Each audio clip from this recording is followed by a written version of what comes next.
Pre cancerous condition को cancer में change होने में कितना समय लगता है, चलिए डिस्कस करते हैं।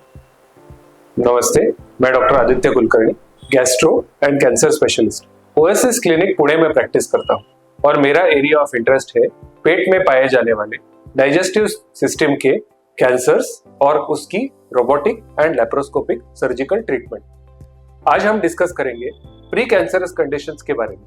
कई बार पेशेंट्स हमें ये पूछते हैं कि प्री कैंसरस कंडीशन अगर मुझे हुआ है, अगर किसी रिपोर्ट में प्री कैंसरस कंडीशन, तो अब मेरे पास कितना समय बचा है, ये प्री कैंसरस कंडीशन कैंसर में कब चेंज होगा और क्या इस कैंसर का कोई ट्रीटमेंट है या अब प्री कैंसरस कंडीशन की वजह से मैं कैंसर का शिकार बन जाऊं। तो चलिए डिस्कस करते हैं कि प्री कैंसरस कंडीशन एग्जैक्टली बनता कैसे है और इसके बिहेवियर को स्टडी करके हमें ये आइडिया आ जाएगा कि इसको कैंसर में चेंज होने में कितना समय लगता है। तो प्री कैंसरस कंडीशन बॉडी में तब होता है जब किसी सेल का एब्नॉर्मल चेंज होता है और ये सेल डिस्प्लास्टिक सेल में चेंज हो जाता है। इसका मतलब ये है कि इस सेल में एब्नॉर्मल तरीके से डिवाइड करने की और रेप्लिकेट करने की क्षमता आ जाती है, कैपेसिटी आ जाती है और इसका बॉडी का कोई कंट्रोल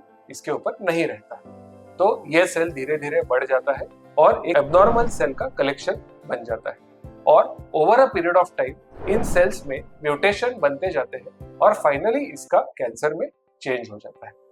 और अगर हम इसकी टाइमलाइन को देखें तो it happens very very gradually. ये सेल को एब्नॉर्मल बनने में कई साल लग जाते हैं। उस एब्नॉर्मल सेल का डिवीजन जब धीरे धीरे शुरू होता है तो इससे प्री कैंसरस कंडीशन बनने में भी बहुत सारे साल लग जाते हैं और over a period of many years ये प्री कैंसरस कंडीशन कैंसर में चेंज हो जाता है।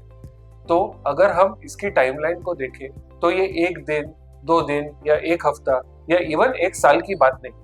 प्री कैंसरस कंडीशन को कैंसर में चेंज होते होते कई बार 20 से 30 साल भी लग सकते हैं और इस पे रिस्क फैक्टर्स का भी बहुत ज्यादा प्रभाव होता है।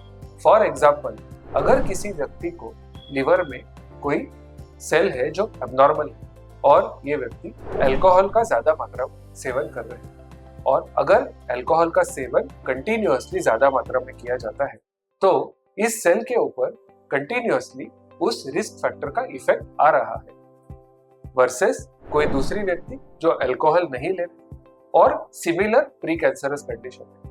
तो जो व्यक्ति अल्कोहल ज्यादा मात्रा में ले रहे हैं उनमें इस लीजन का कैंसर में चेंज होने का ज्यादा चांस है क्योंकि ये रिस्क फैक्टर को कंट्रोल नहीं किया गया है या फिर इस रिस्क फैक्टर की वजह से कंटिन्यूअसली उस सेल को म्यूटेशंस के लिए स्ट्रेस किया जा रहा है। सिमिलरली, अगर ओरल कैविटी या फूड पाइप की बात करें तो टोबैको या स्मोकिंग करना ये एक सिग्निफिकेंट रिस्क फैक्टर है जो कैंसर की रिस्क को बढ़ा सकता है। तो कभी कभी हमने ये देखा है कि कुछ पेशेंट्स में अगर कोई प्री कैंसरस कंडीशन मिलता भी है तो पेशेंट की नॉर्मल लाइफ एंड होने तक ये प्री कैंसरस कंडीशन कभी इन्हें तकलीफ नहीं देता है, कभी कैंसर में चेंज नहीं होता है। बट कभी कभी अगर म्यूटेशन फास्ट हो जाए तो ये कैंसर में चेंज भी हो सकता है। But the time involve is many years. कभी कभी कोलॉन में अगर हम कोलोनोस्कोपी करते करते पॉलिप देखते हैं तो ये पॉलिप को अगर हम फॉलो अप करें तो 10 to 15 इयर्स का समय लगता है जब ये पॉलिप एक्चुअली कैंसर में चेंज होता है। तो ऐसे नहीं है कि आज प्री कैंसरस कंडीशन डायग्नोस हो गया और कल जाकर पेशेंट को कैंसर हो गया। तो there is no need to worry.